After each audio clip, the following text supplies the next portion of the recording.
1912 में टाइटैनिक ने अपनी पहली यात्रा और आखिरी यात्रा करी। कभी ना डूबने वाला जहाज कहा जाता था इसको कि कभी नहीं डूबेगा। लेकिन इसके पीछे एक शानदार कहानी मैं आपको सुनाऊंगा। आपको जिंदगी में बहुत कुछ सीखने को मिलेगा। टाइटैनिक डूब गया आइसबर्ग से टकराकर। आइसबर्ग बर्फ का पहाड़ जो जितना ऊपर होता है उससे 100 गुना पानी के भीतर होता है। तो टाइटैनिक ने अपनी यात्रा शुरू करी 1912 10 अप्रैल वेडनेसडे बुधवार के दिन। जब टाइटैनिक अपनी यात्रा पर निकला तो उससे पहले टिकट बुकिंग हुई कि कौन कौन जाना चाहता है।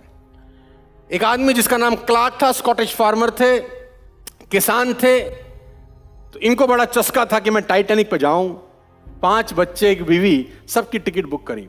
जितना पैसा था जिंदगी में, सेविंग थी, जितनी जमा पूंजी थी, सारी इकट्ठी करी और टाइटैनिक का टिकट बुक किया अपने 5 बच्चों और बीवी के साथ। अपना 60 टिकट बुक किया और उस दिन का इंतजार करने लगा कि कब मुझे मौका मिलेगा टाइटैनिक पे राइड करने का, क्योंकि उसको मालूम चला कि लग्जरी क्रूज लाइनर टाइटैनिक अपनी पहली वॉयज पे जा रहा है, पहली यात्रा पे जा रहा है। तो मैं उसका हिस्सा बनना चाहता हूं, उस अमीर लोगों के बीच में बैठना चाहता हूं, देखना चाहता हूं दुनिया को। जितनी जीवन की पूंजी थी लेडीज एंड जेंटलमैन, जितना पैसा उसके पास था, सारा इकट्ठा किया, 60 टिकट बुक करी।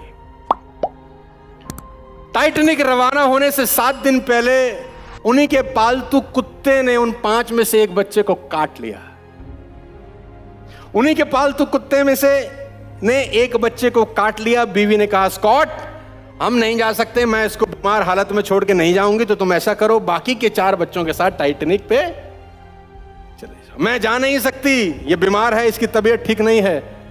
कुत्ते ने इसको काटा है। अब क्लार्क के मन में बड़ी दुविधा हुई, बड़ी धर्म संकट हुआ कि मैं अपने उस बीमार बच्चे को छोड़कर कैसे। लेकिन मन बड़ा था, क्योंकि जिंदगी भर की पूंजी क्लार्क ने वहां लगा रखी थी। सोचता रहा, करूं क्या करूं, क्या करूं, क्या करूं। अंत में अपने दिमाग में पूछा कि चल छोड़ यार, बच्चे को छोड़कर जाना ठीक नहीं है। अप्रैल 10, 1912 Titanic sailed from Southport port in Hampshire, England. England से यूएसए के लिए टाइटैनिक रवाना हुआ और स्कॉट अपने 4 बच्चों के साथ वहां पर खड़ा टाइटैनिक को नम आंखों से देखता रहा। उसकी आंखों में आंसू थे, उसके पैसे डूब चुके थे, क्योंकि ये टिकट रिफंडेबल नहीं था। और वो रोता रोता अपने घर आ गया। सिर्फ 5 दिन के बाद, जस्ट 5 days लेटर, मंडे 15 अप्रैल, पूरी दुनिया को खबर मिली कि टाइटैनिक डूब चुका है।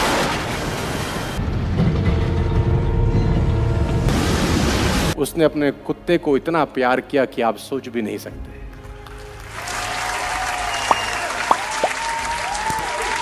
वो कुत्ता जिसको वो 5 दिन से गालियां दे रहा था,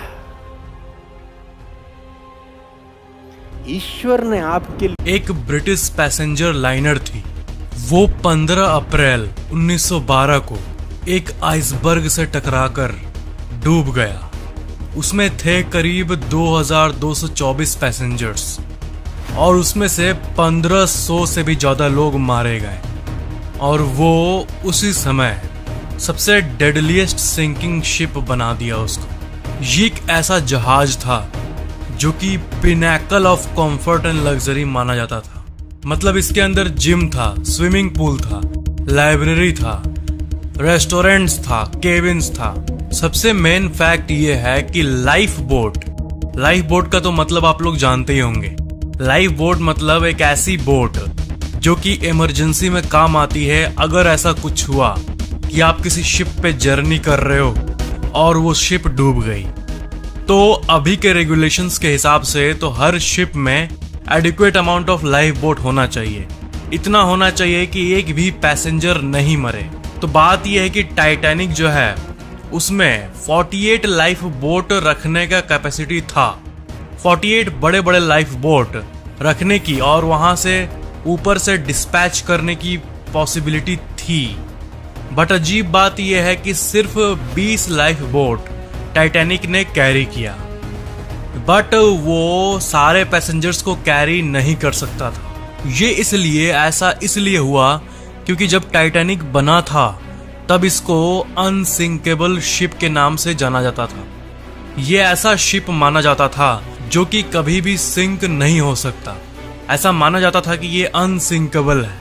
और कोई भी अगर कह दे इसके लॉन्च के बाद कि ये डूब जाएगा तो उसके ऊपर लोग चढ़ जाते थे, क्योंकि ऐसा हो ही नहीं सकता। लोग बोलते थे कि अरे ये तो अनसिंकेबल शिप है, इसमें क्या होगा। देखो क्या है कि हर जहाज में सेफ्टी प्रोसीजर्स फॉलो किए जाते हैं कि अगर कुछ घटना हो गई तो उस टाइम चीजें कैसे मैनेज होगी, इसका टेस्टिंग होता है। तो लाइफ बोट ड्रिल एक टेस्टिंग प्रोसीजर है और ये शेड्यूल्ड था उसी दिन जिस दिन टाइटैनिक निकला था। बट वो कैप्टन एडवर्ड स्मिथ ने इग्नोर किया, क्योंकि उनको कॉन्फिडेंस था कि ये अनसिंकेबल शिप है और इतना ड्रिल टेस्टिंग ये वो झमेला ड्रामा करने की जरूरत नहीं है, क्योंकि ये तो अनसिंकेबल है। बट उनको क्या पता था कि ये कितना जरूरी था। बट ये कैंसिल जरूर हो गया था, और क्यों कैंसिल हुआ था ये आज तक एक मिस्ट्री है कि उन्होंने इतना बचकाना डिसीजन क्यों लिया आखिर। टाइटैनिक जो है ये 17 सितंबर 1908 को ऑर्डर किया गया था और ये कंप्लीट हो गया था पूरी तरह से 100% 2 अप्रैल 1912 को। कुछ सालों में ये पूरी तरह से कंप्लीट हो गया था। 2 अप्रैल 1912 को कंप्लीट हुआ। फिर ये पहली बार 10 अप्रैल को, इसकी पहली ही जर्नी थी वो जिसमें ये डूबा था, वो लॉन्च हुआ था 10 अप्रैल 1912 को, और 15 अप्रैल 1912 को ये ऑफिशियली आउट ऑफ सर्विस हो गया। मतलब इस शिप की जो लाइफ है वो सिर्फ सर्विस डेट से 5 दिन, सिर्फ 5 ही दिन ये एग्जिस्ट कर पाया। इतने सालों की मेहनत सिर्फ 5 दिन में बर्बाद हो गई। 10 अप्रैल 1912 को ये शिप शुरू हुई। जब ये आइसबर्ग हिट किया तब ये 600 किलोमीटर चल चुकी थी। 14 अप्रैल 1912 को रात 11:40 पे ये आइसबर्ग हिट किया था, और ऑलमोस्ट 2.5-3 घंटे के बाद 2:20 सुबह के 2:20 15 अप्रैल को ये शिप पूरी तरह से बीच से ही टूट गया। जब ये टूटा उसके बाद एक शिप RMS कारपथिया अराइव हुआ और बचे हुए 710 सर्वाइवर्स को वो सेव किया। टाइटैनिक की कहानी तो सबको पता है, बट इसके बारे में कुछ फैक्ट्स है जो कि मैं आपको बताना चाहता हूँ। टाइटैनिक का जो रेक है, जो रिमेन्स है, वो समुद्र से 12,500 फीट अंदर है, करीब 4 किलोमीटर अंदर। जब ये डूबा 1915 में, उसके बाद से कई सारे प्रयास किए गए इसको फाइंड करने के लिए कि इसका जो रेक है वो किधर है, बट कोई भी सफल नहीं हो पाया।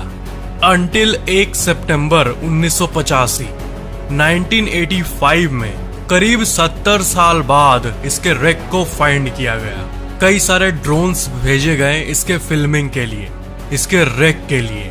एंड जो रेक आप अभी अपने स्क्रीन पे देख रहे हो, ये उसके रियल रेक का पिक्चर है। मैं आपको टाइटैनिक के बारे में कुछ रैंडम फैक्ट्स बताना चाहता हूँ। जो आइसबर्ग टाइटैनिक को हिट किया था वो करीब 100 फीट ऊपर था वाटर से। मतलब जो पार्ट टाइटैनिक को हिट किया था, जो टाइटैनिक के टर्न लेने के बाद भी जो पार्ट टाइटैनिक से टच हो गया था, वो करीब 50 से 100 फीट ऊंचा था। बट जो इंटायर आइसबर्ग था जो कि इसको हिट किया था, वो करीब 200 से 400 फीट ऊपर था। आपको पता है टाइटैनिक पे जो लाइफ बोट्स थे उसका पूरा स्पेस को यूज ही नहीं किया गया था। पैनिक में लोग कम लोड को लेके ही निकल जा रहे थे। ऐसा माना जाता है कि अगर सारे स्पेस को यूज किया जाता तब बहुत सारे लोगों को बचाया जा सकता था, क्योंकि बहुत सारे लोग आ सकते थे उस लाइफ बोट पे और वो लाइफ बोट नहीं डूबती। ये फैक्ट है मिल्टन हर्शे के बारे में। मिल्टन हर्शे वो हर्शेज मिल्क चॉकलेट बार जो है उसके फाउंडर हैं। वो $300 का चेक भेजे थे RMS टाइटैनिक को, और वो लोग जाने वाले थे टाइटैनिक में, बट किसी बिजनेस रीजन के चलते, किसी इंपॉर्टेंट बिजनेस मीटिंग के चलते वो और उनकी वाइफ नहीं गए टाइटैनिक में। एंड जब ये टकराने वाली घटना वो सुने तब ऑफ कोर्स वो कह रहे होंगे अपने आप को कि टाइमिंग का भी कितना बड़ा खेल है ये दुनिया के सबसे लकीएस्ट पर्सन में से एक माने जाते हैं। क्या आपको पता है कि जो आप अपने स्क्रीन पे टाइटैनिक का 4 फनल देख रहे हो, वो चारों में से एक काम नहीं करता था। 3 काम करते थे जो कि मेन पर्पस के लिए